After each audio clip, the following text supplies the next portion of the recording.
नमस्कार, आप देख रहे हैं सुपरफास्ट फ्यूचर्स। एक रेंज में फंसे हुए थे लेकिन अब धीरे धीरे करके रिकवरी स्ट्रांग हो गई है और निफ्टी को ले आई है 24 पॉइंट्स ऊपर, यानी कि 8533 के लेवल पे निफ्टी कामकाज कर रहा है। और पिछले कुछ आधे घंटे के दौरान निफ्टी पे एक स्ट्रांग पुल बैक देखने को मिल रहा है इंडियन मार्केट्स पे। और जो तेजी बन रही है उसमें पावर ग्रिड, भारती इंफ्राटेल, जी एंटरटेनमेंट, ये स्टॉक्स सबसे ज़्यादा बढ़ने वाले स्टॉक्स हैं निफ्टी पे। और इसके अलावा हिंडाल्को, टाटा पावर और बिंदो फार्मा जैसे स्टॉक्स पे भी तेज़ी आती हुई नजर आई।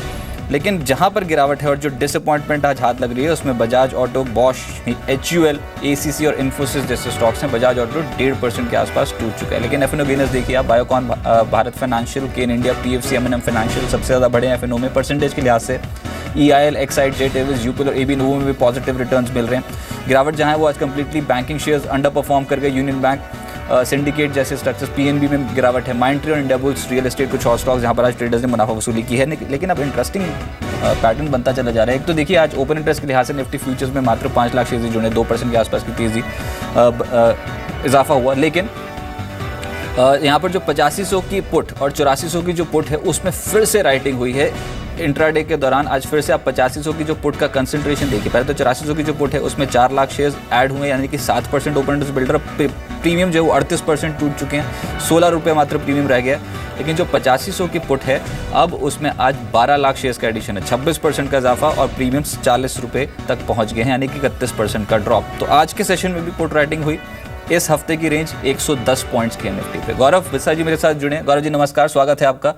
सर आप बताएं, बाजार पे तो ये कोई भी डिप आ रही है तो उसको एब्जॉर्ब कर रहा है मार्केट और एक फिर से एक पुल बैक आज इंडियन मार्केट में विजिबल है। आप क्या स्ट्रैटेजी बना रहे हैं निफ्टी पे और कहां तक के टारगेट्स एक्सपेक्ट कर रहे हैं शॉर्ट स्पैन ऑफ टाइम में, 4 से 5 ट्रेडिंग सेशन में? Good afternoon. देखिए, मैं सही कहा कि निफ्टी निचले स्तरों पे काफी एक बाइंग देखी जा रही है, लेकिन ये भी देखना होगा कि निफ्टी ऊपरी लेवल्स पे काफी एक दबाव भी है 8600 के आसपास। जो दायरा है काफी सीमित दायरा है और एक्सपेक्टेशन भी है कि अगले एक या दो दिन एटलीस्ट यही ट्रेड होगा। तो जो आइडियल ट्रेड होगा वही होगा कि आप बाय कीजिए डिप्स में अराउंड अबाउट 8510 8520 के अगर आसपास जो आज निफ्टी आई थी आप बाय कर सकते हैं। 8480 का स्टॉप लॉस होगा, 8600 के टारगेट्स होंगे, वो क्रॉस होगा तो आप उसको 8650 8680 एक या दो दिन में आपको देखने मिल जाएंगे। जो शॉर्ट्स हैं या जो नेगेटिविटी है या वीकनेस है वो 8480 स्पॉट के नीचे होगी। अगर समझो आज वीकली क्लोजिंग 8480 नीचे आती है तब आप एक 150 पॉइंट के मूवमेंट्स आप एक्सपेक्ट कर सकते हैं, एक्सपायरी के पहले आपको देखने मिल जाएगी। फिलहाल आप उसको 8480 का स्टॉप लॉस लेके लॉन्ग कर सकते हैं निफ्टी।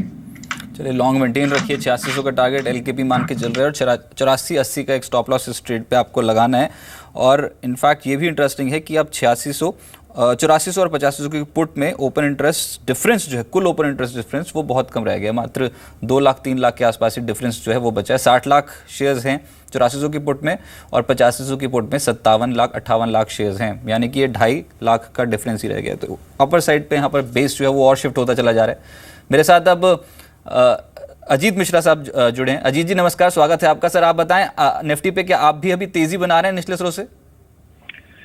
शुक्रिया रजत। यस, अभी भी पॉजिटिव बायस इंटैक्ट है। जस्ट एक कंसोलिडेशन फेज है क्योंकि रेजिस्टेंस था बाजार में 8600 पे। इसके अलावा अर्निंग्स में भी मिक्स्ड अभी तक जो क्लूज आए हैं।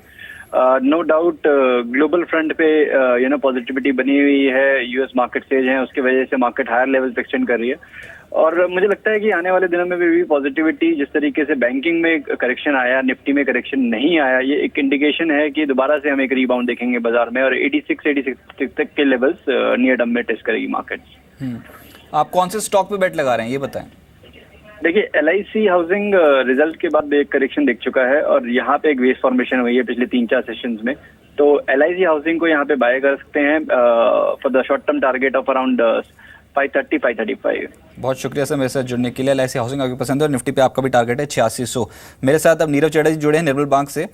माफ कीजिएगा, प्रदीप सुरेखा साहब इस समय मौजूद हैं। प्रदीप जी नमस्कार, स्वागत है आपका। नहीं लगता है यहाँ पर फ़ोन जो है वो डिस्कनेक्ट हो गया, उनसे बात करने की कोशिश करेंगे। लेकिन आज बाजार पे जो तेज़ी बन रही है उसमें कंप्लीटली जो आउट परफॉर्मेंस है वो बायोकॉन के शेयर पे है और नतीजों के बाद एकदम से यहाँ पर निचले स्रोत से काफ़ी स्ट्रांगली खरीदारी होती हुई नजर आई। ओपन इंटरेस्ट के लिहाज से भी स्ट्रॉन्ग एक्यूमुलेशन बायोकॉन पे। बायोकॉन पे आपकी राय गौरव, क्या यहाँ से अभी और तेज़ी बनेगी या फिर आज जो तेज़ी नतीजों के बाद बनी है एक हल्का डिप आ सकता है? स्ट्रैटेजी क्या रखे जिनके पास ऑलरेडी पोजिशन हैं या फिर जिनको पोजिशन ऐड करनी है उनको? नहीं, काफी एक बड़ा ब्रेकआउट भी आ चुका था मेरे हिसाब से कि अगर किन के पास पोजीशन अगर है तो उसको होल्ड कर सकते हैं आप। ट्रेलिंग स्टॉप लॉस लगाइए इसमें 745 750 का इसमें ट्रेलिंग स्टॉप लॉस लगा सकते हैं। डिप्स के लिए गुंजाइश डिफिकल्ट है बोलना कि अभी डिप आएगी कि नहीं होगी, काफी मोमेंटम आ चुका था यहाँ से। जब कोई स्टॉक 10% ऊपर जा रहा है तो हो सकता है 2 या 3% की डिप आ जाए, लेकिन वो कहना काफी डिफिकल्ट हो जाता है। लेकिन एक 750 का स्टॉप लॉस आप उसको होल्ड कर सकते हैं। अगर सस्टेन हो गया तो आपको यहाँ से फिर एक स्टॉक एक बार ऊपर जाते हुए देखने मिल सकते हैं, तो उसको होल्ड कर सकते हैं। चलिए ठीक है, नीरव चेड़ा साहब जुड़े हैं निर्मल बैंक से। नीरव जी नमस्कार। अभी हम बाजार पे बात कर रहे हैं, तो अपनी स्ट्रैटेजी बताएं सर, क्या लगता है एक रेंज जो है 110 पॉइंट्स के इस हफ्ते, कि अगले हफ्ते कुछ ब्रेकआउट मिलेगा, किस साइड पे एक्सपेक्ट कर रहे हैं ब्रेकआउट होगा? तो देखिए, एक्चुअली निफ्टी ट्रेड कर रहा है एक बहुत छोटे रेंज में, around 8400 on the down side, 8600 on the upside. अगर हम लास्ट एक वीक की बात करें तो 8600 काफी बार रिटेस्ट हुआ है निफ्टी से, मगर ऐसा लग रहा है कि वहां से ब्रेकआउट नहीं मिल रहा है। काफी कॉल एडिशन हो रहा है, काफी ओपन इंटरेस्ट भी राइज हो रहा है एट 8600 लेवल्स। तो राइटर्स ये बिलीव करते हैं कि एटलीस्ट 8600 जल्दी से नहीं तोड़ना चाहिए। तो आई एम एक्सपेक्टिंग कि एटलीस्ट एक डाउन साइड रेंज भी टच कर सकता है Nifty in the coming days. There are chances कि थोड़ा कंसोलिडेशन आ सकता है, and just for that consolidation आज मैं एक सेल कॉल दे रहा हूँ निफ्टी पे। स्टॉप लॉस रहेगा 8590 का, टारगेट रहेगा 8450 का। सर आप स्पॉट के हिसाब से बता रहे हैं या फिर फ्यूचर्स के हिसाब से? फ्यूचर्स के हिसाब से। चलिए ठीक है, एक स्टॉक बताएं सर फिर जिस पे आप बेट लगाएंगे, तेजी या फिर मंदी, कोई भी सौदा। देखिए, HDFC limited after long time एक अच्छा रनअप दिया है ये हफ्ते, इनफैक्ट ये महीने में। और 1300 का कॉल देखे तो उसमें हाईएस्ट कॉल OI बिल्टअप है, जो कि ये ब्रेक कर चुका है। तो ऐसा लग रहा है कि आफ्टर दिस ब्रेकआउट ये काफी ऊपर तक जा सकता है। एक लॉन्ग क्रिएशन देखा गया है ये स्टॉक में। तो एक स्टॉप लॉस बना के 1305 का टारगेट रहेगा 1395 का, इसमें तेजी कर सकते हैं। चलिए शुक्रिया सर मेरे साथ जुड़ने के लिए और मार्केट्स पे अप्रोच बताने के लिए। मार्केट्स आप बोल रहे हैं कि ऊपरी स्तरों पर टिकेंगे नहीं, स्लिप फिर से करेंगी, 84-75 का टारगेट लेके चल रहे हैं, लेकिन HDFC आपको पसंद है और यहाँ पर 1400 तक के लक्ष्य, 1395 तक के लक्ष्य के लिए आप अप्रोच करने की सलाह दे रहे हैं। कुणाल दायमा जी फर्स्ट स्टेप कैपिटल से जुड़े हैं आप। कुणाल जी नमस्कार। सर यही बात हो रही है, अभी तक जो भी स्ट्रैटेजी आ रही है वो भी एक रेंज में ही है, 100 अंकों के दायरे से बाहर निकलता है देख नहीं रहे हैं ज़्यादातर जानकार। आप क्या मानते हैं, निफ्टी क्या ये 100-110 अंकों का दायरा तोड़ेगा अगले हफ्ते? वेरी गुड आफ्टरनून रजत, मैं समझता हूँ कि बहुत ज्यादा शॉर्ट टर्म के अंदर एक आध हफ्ते के अंदर एक ये जो रेंज बाउंड हमने माहौल देखा है वही कंटिन्यू हो, ऐसा कहीं ना कहीं नजर आ रहा है। और एक टाइम वाइज करेक्शन की गुंजाइश मैं समझता हूँ कि मार्केट के अंदर है। तो इस भीतर हो सकता है कि स्टॉक स्पेसिफिक अप्रोच जरूर यहाँ पर लेके चल सकते हैं, पर निफ्टी में बहुत ज्यादा कुछ बड़ी गिरावट या बड़ी बढ़त के यहाँ पे संकेत देखने पर नहीं मिल रहा है। इनफैक्ट हम ट्रेडर्स को यही एडवाइस दे रहे हैं कि यदि थोड़ा सा नीचे निफ्टी फिसलता है तो 8450 के लेवल के आसपास एक रिस्क टू रिवॉर्ड रेशियो भी बेहतर होगा, जहां पे आप अपनी पोजीशन को लॉन्ग कर सकते हो निफ्टी के अंदर। और 8380 का in that case stop loss लगाना होगा। ऊपर में मैं समझता हूँ कि 8650 काफी क्रूशियल रेजिस्टेंस है, तो वहां तक की बढ़त उसके बाद हम एक्सपेक्ट कर सकते हैं। नहीं तो बाय एंड डिप्स कहाँ पर आप बाइंग लेवल समझते हैं, क्योंकि वो स्टॉप लॉस बहुत नीचे 8400 के नीचे? मैं समझता हूँ कि 8450 के लेवल के आसपास यहाँ पे खरीदारी करनी चाहिए, नॉट एट करंट लेवल्स। 8470 8450 ये एक अच्छा सपोर्ट लेवल है, तो वो रेंज के अंदर मैं खरीदारी करूंगा, नॉट एट करंट लेवल। चलिए आप 84-50 84 60 70 कोई लेवल मिल गया तो वहां पर खरीदारी करना शुरू करेंगे निफ्टी पे 86-50 के टारगेट के लिए। एक स्टॉक बताएं जिस पे बेट लगा रहे हैं सर। रजित, सेल एक काउंटर हमें काफी पसंद है। पिछले एक आध हफ्ते से एक अच्छी गिरावट देखने को मिली थी, पर अब वापस एक सपोर्ट को अप्रोच करने के बाद, एक नेकलाइन को टेस्ट करने के बाद एक रिवर्सल दिखाया है, और कहीं ना कहीं जो ओवरऑल चार्ट स्ट्रक्चर है वो बहुत ज्यादा बुलिश है।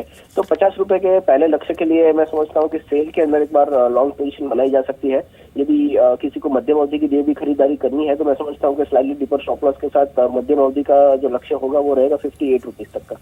चलिए सर बहुत शुक्रिया आपका मेरे साथ जुड़ने के लिए। तो ज़्यादातर जो कॉल्स आई हैं, इनफैक्ट जो मैक्सिमम कॉल्स अभी तक जो 4 लिए उसमें से 3 तो खरीदारी की है, एक बिकवाली की सलाह थी, और वो जो बिकवाली की सलाह थी उसमें भी 84-50 के नीचे नहीं जाते देखते नीरव चेड़ा साहब।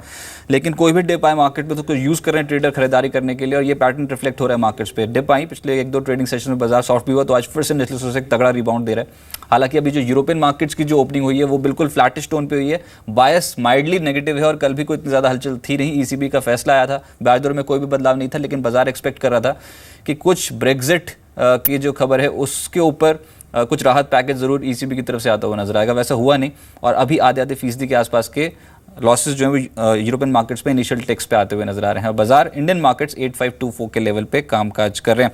लेकिन गौरव जी, यहाँ पर जो तेजी बन रही है, उन कुछ स्टॉक्स के बारे में बात करता हूँ सर। एक तो ये बताएं, एक्साइड इंडस्ट्रीज और अमराजा बैटरीज, जो बैटरी स्टॉक्स हैं, ये आज की मार्केट पे बहुत एक्टिव हैं। आपकी राय, एक्सपायरी से पहले क्या और तेजी बढ़ सकती है? देखिए, अमराजा में बुलिश हूं मैं कि इसमें आपको मोमेंटम देखने मिल सकता है। 925 से 940 तक के लेवल आपको देखने मिल सकते हैं, तो यहाँ पे आप बाय कर सकते हैं। एक्सेल में थोड़ा और वेट करना चाहूँगा, काफ़ी एक मोमेंटम ऑलरेडी आ चुका है और यहाँ पे एक रेजिस्टेंस भी, अगर इमीडिएट रेजिस्टेंस की अगर बात की जाए तो 180 से 183 का जो रेजिस्टेंस है वो एक प्ले कर सकता है इसमें, तो मैं यहाँ पे वेट करूँगा। और उससे बेहतर मुझे लग रहा है कि एक बार आप अमराजा बैटरीज पे पोजीशन ले सकते हैं।